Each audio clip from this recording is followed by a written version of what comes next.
Linfo, lintasan informasi.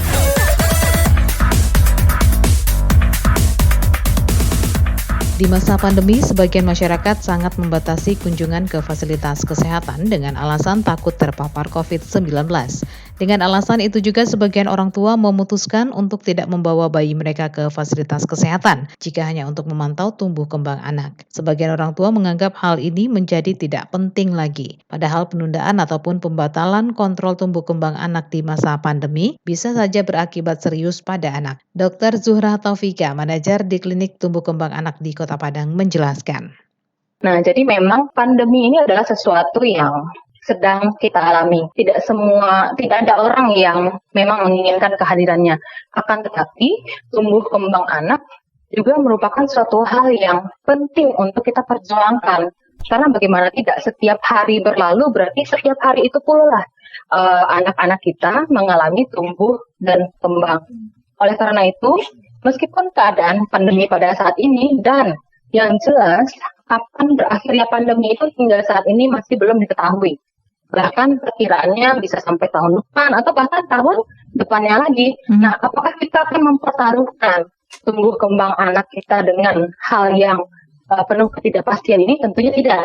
Oleh karena itu, kepada para orang tua, tetap sebaiknya melakukan deteksi tumbuh kembang anak ke fasilitas kesehatan yang memang menyediakan layanan jasa untuk pemeriksaan tumbuh kembang. Kenapa itu penting? Karena ada masa-masa yang namanya terutama ya masa tumbuh kembang.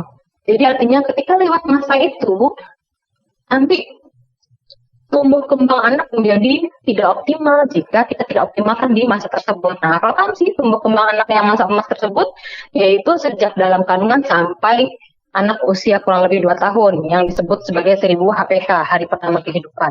Jadi sekarang saya pribadi memang menghimbau kepada semua orang tua untuk tetap concern atau tetaplah melakukan deteksi tumbuh kembang anak secara rutin ke fasilitas kesehatan yang memberikan layanan tumbuh kembang anak dengan catatan mematuhi protokol kesehatan. Jadi intinya itu aja, mematuhi protokol kesehatan sesuai dengan protokol COVID-19. Yang paling penting yaitu masker. Masker di mana di usia anak 2 tahun ke atas itu diharuskan menggunakan masker. Tapi untuk 2 tahun ke bawah memang tidak apa-apa tidak menggunakan masker. Nah, kemudian mencuci tangan dengan sabun atau menyediakan hand sanitizer pada saat tidak tersedianya air. Lalu kemudian sebagai rekomendasi juga, ibu-ibu ataupun para bapak ya memperhatikan juga semua tempat layanan kesehatan yang dikunjungi sebaiknya sudah menerapkan protokol itu. Nah, di sanalah bapak ibu bisa melakukan deteksi dini tumbuh kembang anak dengan jauh merasa lebih aman. Membentengi diri dulu ya dari kemungkinan penularan virus. Dr. Zuhra Taufika menegaskan meskipun pandemi, kepada para orang tua tetap sebaiknya memeriksakan tumbuh kembang anak mereka setiap bulannya dengan catatan harus menerapkan protokol kesehatan dengan disiplin dan ketat. Memastikan anak di atas usia 2 tahun dan orang tua menggunakan masker, menggunakan hand sanitizer dan juga rajin mencuci tangan, menjaga jarak.